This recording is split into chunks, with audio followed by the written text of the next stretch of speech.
Good morning class 11th।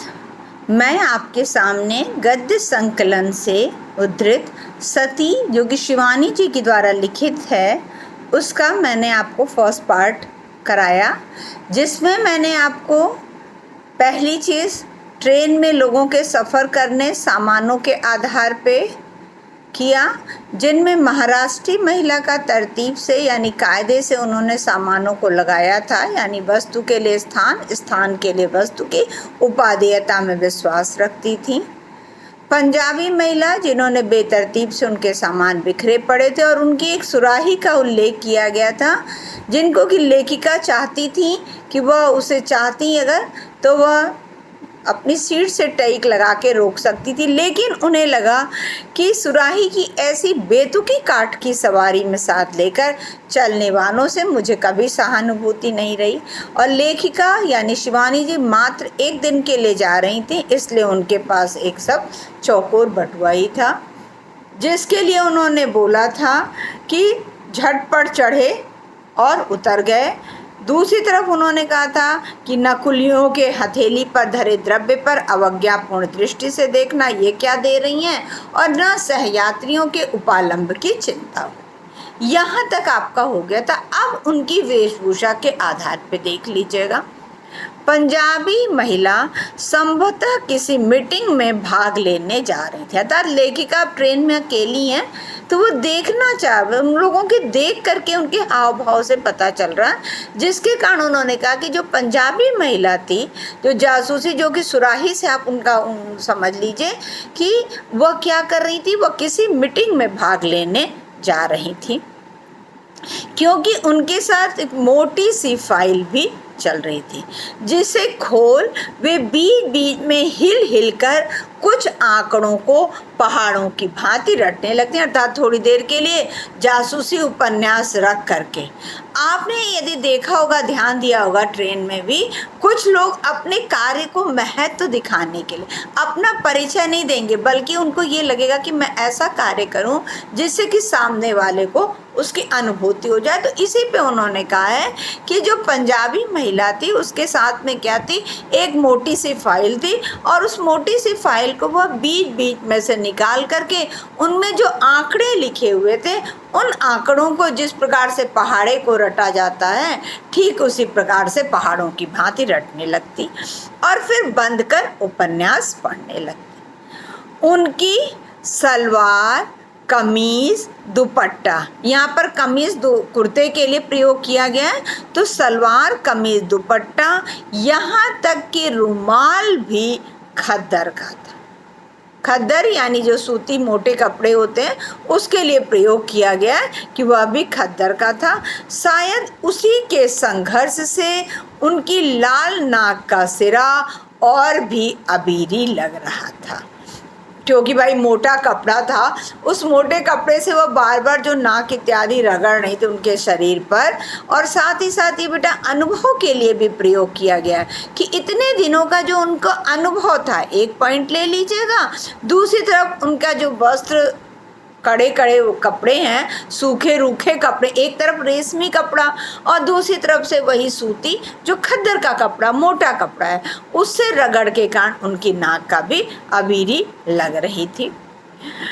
उनके चेहरे पर रौब था किंतु लावण्य नहीं। रौब था यानी प्रभावकारी तो उनका चेहरा था, लावण्य जिस प्रकार से वात्सल्य प्रेम का प्रयोग सिर्फ माँ और बेटे के लिए, बच्चे के लिए, बेटे का तात्पर्य बेटा बेटी दोनों के लिए, माँ और बच्चे का जो प्रेम होता है वो वात्सल्य प्रेम कहा जाता है, ठीक उसी प्रकार से लावण्य शब्द किसी स्त्री की सुंदरता के लिए प्रयोग किया जाता है।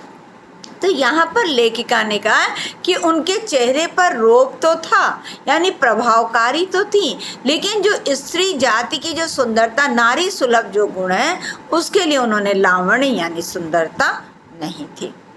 रंग गोरा था किंतु खाल में हाथ की बुनी खादी का सही खुरदुरापन था। खाल यानी जो उनकी स्किन यानी जो चमड़ी है, वह जिस प्रकार से खादी का कपड़ा यदि आपने देखा होगा तो वह मोटा रहता है, ठीक उसी प्रकार से उनकी खाल यानी शरीर की जो चमड़ी थी यानी जो स्किन थी वह भी थी, खुरदुरापन था।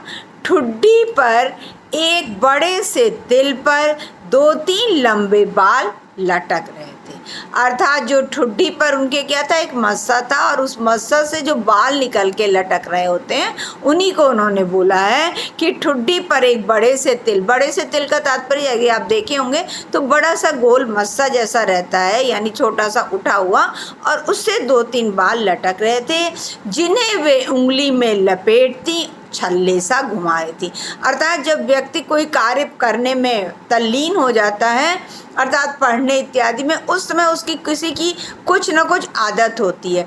ठीक उसी प्रकार से जब वो जासूसी पढ़ने लग रही थी पुस्तक, तो क्या कर रही थी, जो उनके उस मस्से में से एक आध बाल लटक रहे थे उसी को वह छल्ले के समान घुमा रही थी। या वे प्रौढ़ा कुमारी थी। प्रौढ़ा कुमारी, प्रौढ़ा यानी उम्र दराज, और कुमारी का तात्पर्य कि उनके अंदर कोई भी उन्होंने जो सुहागिन औरतें होती उस तरह का कोई चीज़ नहीं धारण किया था। इसलिए कहा गया है कि वह प्रौढ़ा यानी उम्र दराज, और कुमारी प्रयोग किया गया है अधिक उनके वेशभूषा पहनावे के कारण। या फिर विधवा, क्योंकि विधवा भी जिस प्रकार से नहीं वो कुछ करती ठीक उसी प्रकार से या तो वह विधवा थी या कुमारी थी, लेकिन एक विशेषता प्रौढ़ा यानी उम्र दराज थी, क्योंकि चेहरे पर एक अजीब रीतापन था। रीतापन अर्थात खालीपन। अब वह खालीपन आप समझ सकते हैं कि जो बिंदी सिंदूर इत्यादि के लिए प्रयोग किया गया उसी के लिए कहा गया कि उनके चेहरे पर एक अजीब रीतापन था, खालीपन था, जिसके कारण ये पता ही नहीं कि वह विधवा थी या कुमारी थी। जीवन के उल्लास की एक आध रेखा मुझे ढूंढने से भी नहीं। अर्थात व्यक्ति के चेहरे से जिस प्रकार से मन में उत्साह और उमंग रहता है ठीक उसी प्रकार से वह चेहरे पर भी दिखाई देता है। तो चेहरे पर लेखिका को उनके चेहरे पर कोई भी उल्लास या उमंग की रेखा नहीं दिखाई दे रही थी।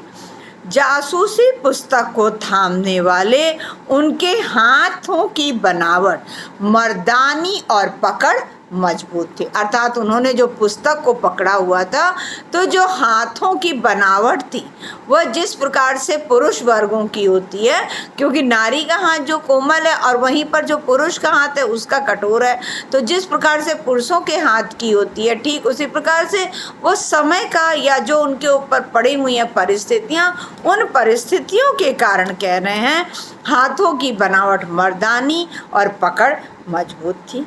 ये वे हाथ नहीं हो सकते।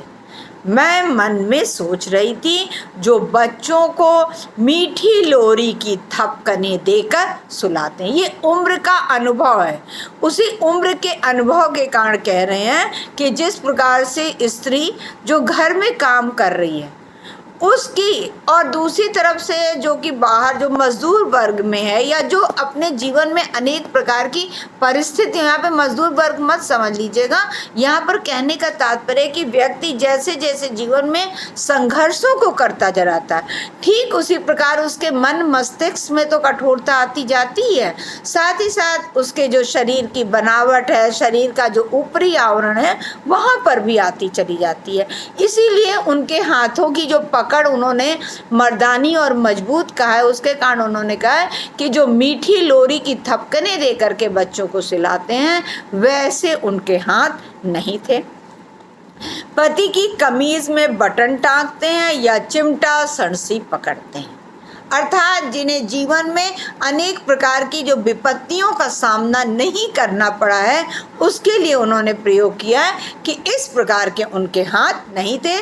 तो पहले मीठी लोरी, पति के कमीज में बटन या चिमटा सणसी, अर्थात सिर्फ घर की सीमाओं के अंदर रहने का तात्पर्य यहाँ पर है कि जिन्होंने जीवन के कठोर अनुभव को नहीं झेला हुआ ये वे हाथ नहीं हो सकते।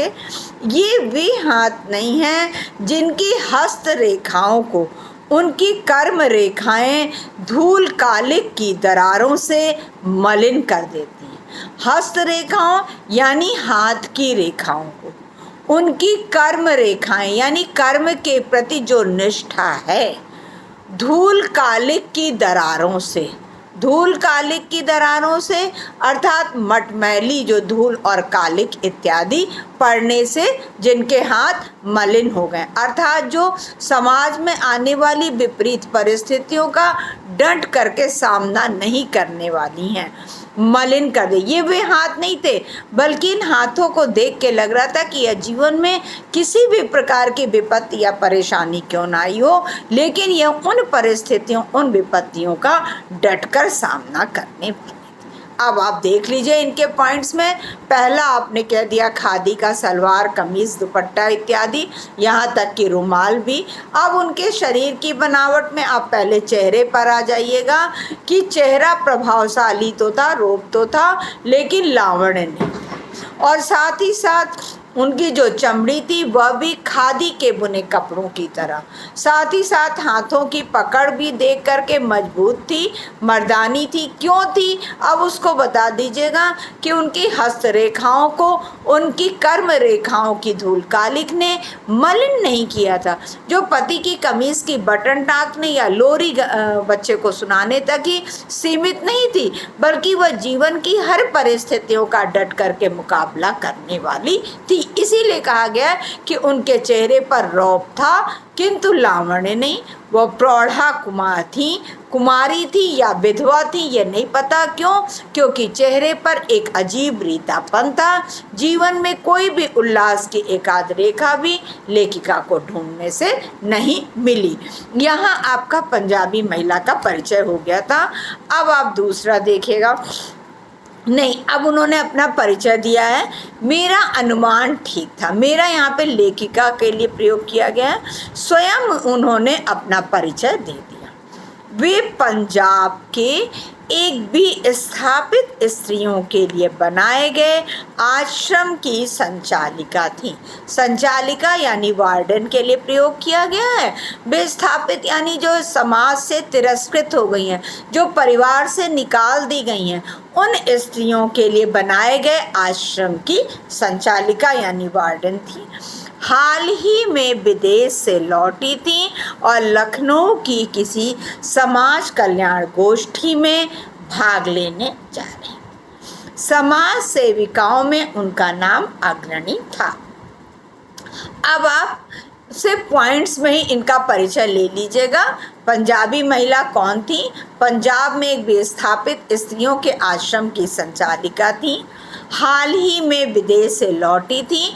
लखनऊ किसी समाज कल्याण गोष्ठी में भाग लेने जा रही थी। जासूसी पुस्तक उनके सामानों का, उनके पहनावे का, उनके चेहरे का, उनके स्किन इत्यादि का, उनके हाथों का। आपके पॉइंट्स में ही आप सिर्फ इसको बना लीजिएगा। अब सेकंड देखिए, महाराष्ट्री महिला के परिचय का कोई प्रश्न ही नहीं उठता था। उस स्वल्प भाषणी माने भाषण देना, बोलना, स्वल्प माने थोड़ा सा। उस स्वल्प भाषणी सुंदरी प्रौढ़ा, ये भी उम्र दराज थी इसलिए प्रौढ़ा प्रयोग किया गया, ये सुंदरी हैं, ने हम में से किसी को भी मैत्री का हाथ बढ़ाकर प्रोत्साहित नहीं किया। मैत्री यानी मित्रता का हाथ बढ़ा करके। क्यों? क्योंकि उस ट्रेन में अकेले सफ़र कर रहे हैं, अब सिर्फ तीनों महिलाएं हैं, तो उस पंजाबी महिला ने तो अपना परिचय दे दिया, लेकिन जो महाराष्ट्री महिला है, उस महाराष्ट्री में अभी लेखिका को सिर्फ उसके नाम से पता चला है कि वह महाराष्ट्री महिला। उस महाराष्ट्री महिला की पहली विशेषता हो गई है स्वल्प भाषणी है। दूसरी सुंदरी प्रौढ़ा ने उस कूपे में जो लेखिका और पंजाबी महिला से अपनी मैत्री यानी मित्रता का हाथ बढ़ा करके अपनी बातचीत प्रोत्साहित नहीं किया, यानी अपनी बातचीत को आगे नहीं बढ़ाया। हाथ की मराठी पत्रिका को पढ़ती वे कभी स्वयं ही मुस्कुराती जा रही थी और कभी गहरी उदासी से गर्दन मोड़ ले रही थी। अर्थात उस किताब में जो वो पढ़ रही थी उसमें जिस प्रकार की घटनाएं हो रही थी वह घटनाएं लेखिका को उनके चेहरे की भाव भंगिमा से स्पष्ट हो रहा था। इसीलिए उन्होंने कहा कि मराठी पत्रिका को पढ़ते हुए कभी तो वह स्वयं मुस्कुराने लगती थी और कभी वह गहरी उदासी में डूब जाती थी। स्पष्ट था कि किसी कुशल मराठी कथा लेखन की सिद्ध कलम का जादू उन्हें कठपुतली सा नचा रहा था। जिस प्रकार से कठपुतली को जो नचाने वाला वह अपने अनुसार उस कठपुतली को भाई उठा के बैठा हर तरह से नाचाता है, ठीक उसी प्रकार से वह महाराष्ट्री जो महिला जो मराठी पत्रिका पढ़ रही हैं वो लिखने वाला कौन है? कुशल मराठी कथा लेखक है। तो उस कथा लेखन की जो सिद्ध कलम का जादू है, यानी उसकी जो कहानी का सारांश है उसको क्या उन्होंने कहा है? सिद्ध कलम का जो जादू है उन्हें कठपुतली सा नचा रहा था। अर्थात कभी स्वयं जो मुस्कुरा रही थी और कभी गहरी उदासी में डूब जा रही थी, इसीलिए यहाँ पर कहा गया है उन्हें कठपुतली सा नचा रहा था। वे हमारे डिब्बे में होकर भी नहीं थी। हमारे डिब्बे में होकर भी नहीं थी, क्यों? क्योंकि वह हम लोगों से कोई भी मैत्री का हाथ नहीं बढ़ाई, कुछ परिचय नहीं, इसीलिए उन्होंने कहा कि डिब्बे में होकर भी नहीं थी। उनके गोरे रंग पर, क्योंकि सुंदरी प्रौढ़ा कहा गया है, तो उनके गोरे रंग पर उनकी लाल शोलापुरी साड़ी लपटे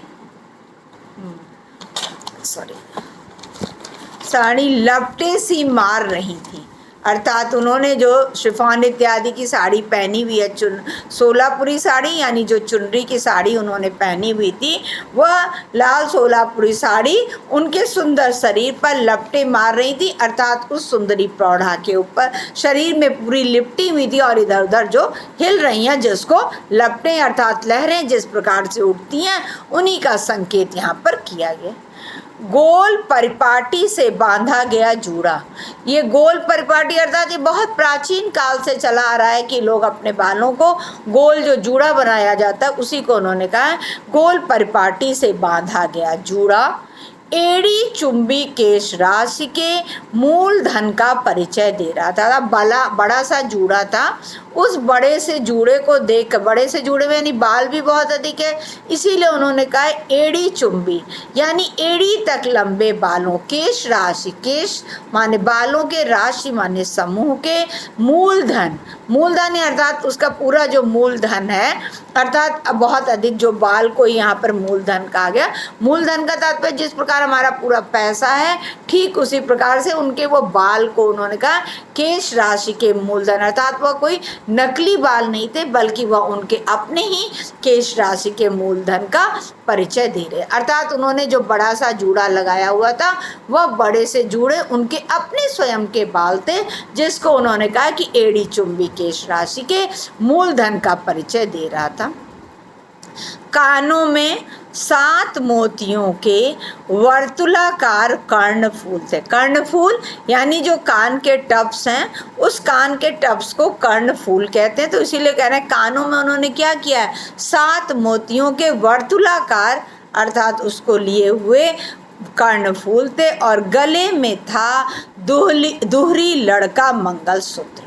अब देखिए इनका पता परिचय मिल गया और वहाँ पर देख लीजिए इसीलिए कहा गया कि वह कुंवारी थी या विधवा थी, कुछ पता नहीं चल रहा था। क्यों? क्योंकि चेहरे पर एक अजीब रीतापन था। और यहाँ पर इन्होंने क्या किया था, जो जूड़ा बनाया हुआ है, लाल सोलापुरी साड़ी पहनी हुई है, कानों में 7 मोतियों के वर्तुलाकार कर्णफूल थे और गले में उन्होंने जो मंगलसूत्र पहना हुआ 2 लड़ अर्थात 2 लड़ों का अर्थात 2 चैन का मंगलसूत्र था, जिसे वे अभ्यासवश बार बार दांतों में दबा ले रही थी। अर्थात वहाँ पर आपने देखा था जो उनके मसूड़े में से जो उनके ठोड़ी में से जो बड़ा सा तिल था, वहाँ जो 2-3 बाल थे उसे लपेट रही थी। यहाँ ये क्या कर रही थी, जो मंगलसूत्र था उसी मंगलसूत्र का जो लॉकेट था उसे बार बार दांतों में दबा ले रही थी।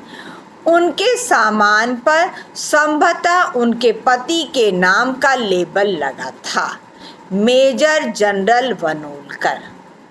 अब आपको परिचय मिल गया। क्यों? क्योंकि उन्होंने अपना परिचय नहीं दिया। लेकिन आपने यदि देखा होगा तो मिलिट्री वालों की जो वो रहते बड़े बड़े बक्स रहते हैं, उन बक्सों पर उनका जो पोस्ट रहता है वो लिखा रहता है। तो यहाँ पर ये क्या हुई? Major general Vanolkar. और वे वास्तव में थी भी मेजर जनरल की पत्नी होने के लायक। अर्थात जो किसी से न बात करना, अपने अंदर सीमित रहना, और जो उनके चेहरे का रूप था इत्यादि के कारण यहाँ पर लेखिका ने कहा कि और वास्तव में वे थी भी मेजर जनरल की पत्नी होने के योग्य। पूरे चेहरे में दोनों आंखें ही सबसे ज्वलंत आभूषण थी। अर्थात आंखों में जो इतना तेज था, ज्वलंत यानी जलते हुए, आभूषण माने गहने थी। वे कुछ भी नहीं बोल रही थी, पर बड़ी बड़ी आंखें निरंतर हंसती मुस्कुराती परिचय देती, मजाक उड़ाती जा रही। अर्थात लेखिका इत्यादि की तरफ को देख करके जो अवज्ञापूर्ण दृष्टि से आगे प्रयोग किया जाएगा, यानी ये लोग क्या हैं, अर्थात मैं हूँ मेजर जनरल की पत्नी, जो इस प्रकार की भावना के लोग होते हैं, इसके लिए उन्होंने कहा है कि उनकी जो बड़ी बड़ी आंखें थीं वह निरंतर हंस मुस्कुरा तो रही थी, अपना परिचय भी दे रही थी। क्यों? क्योंकि वह किसी से बोल इत्यादि तो नहीं रही थी। वह मराठी पत्रिका को पढ़ते हुए जो कठपुतली सी नाच रही थी उसके लिए प्रयोग किया गया था, और मजाक उड़ाती है। कभी वे मुझे देखती, कभी उस पंजाबी महिला को। पर आंखें चार होते ही, आंखें चार होना अर्थात एक दूसरे से जब आंखें मिल रही हैं तो आंखें चार होते ही बड़ी अवज्ञा से, अवज्ञा अर्थात बड़े ही अपमानजनक दृष्टिकोण से, अवज्ञा से दृष्टि फेर अर्थात अपनी नजरों को फेर, मंगलसूत्र दांतों में दबा पत्रिका पढ़ने लगती। अर्थात जैसे ही हम लोगों से उनकी आंखें मिलती, तुरंत वह हम लोगों की तरफ ऐसे अवज्ञापूर्ण दृष्टि से, आंखें चार होते हम लोग से अवज्ञापूर्ण दृष्टि से आंखें फेर करके, मंगलसूत्र दांतों में दबा करके फिर से पत्रिका पढ़ने लगती। अब महाराष्ट्री महिला का परिचय देख लीजिए। उनके सामानों पर जो लिखा था, जिससे पता चल गया वह मेजर जनरल वनोलकर की पत्नी है। स्वल्प भाषणी प्रयोग किया गया है, सुंदरी प्रौढ़ा है। वह लेखिका से या पंजाबी महिला से की तरफ जब देखती और जैसे ही आंखें चार होती, तुरंत अवज्ञापूर्ण दृष्टि से अपनी आंखों को फेर लेती। उनकी जो चेहरे की भावभंगिमा थी वह मराठी पत्रिका को पढ़ते हुए ऐसे लग रही थी जैसे किसी सिद्ध मराठी कथा लेखन की जादू उन्हें कठपुतली सा नचा रहा था, जो आप स्पष्ट कर दीजिएगा। कभी वह स्वयं मुस्कुराती और कभी आंखों को कभी स्वयं मुस्कुराती, कभी गहरी उदासी में डूब जाती। उन्होंने शरीर पर वह सुंदरी प्रौढ़ा थी। शरीर पर उन्होंने लाल शोलापूर्ण साड़ी, कानों में कर्णफूल, गले में दोहरी लड़का मंगलसूत्र, और उन्होंने जो बड़ा सा गोल परिपाटी से बांधा गया जूड़ा था वह उनके केश राशि के मूलधन का परिचय दे रहा था। साथ ही आंखें, दोनों आंखें ही उनकी सबसे ज्वलंत आभूषण थी, और उन बड़ी बड़ी आंखों से वह निरंतर हंसती मुस्कुराती परिचय देती और मजाक उड़ाती जा रही। यहाँ तक आपका परिचय करा दिया गया।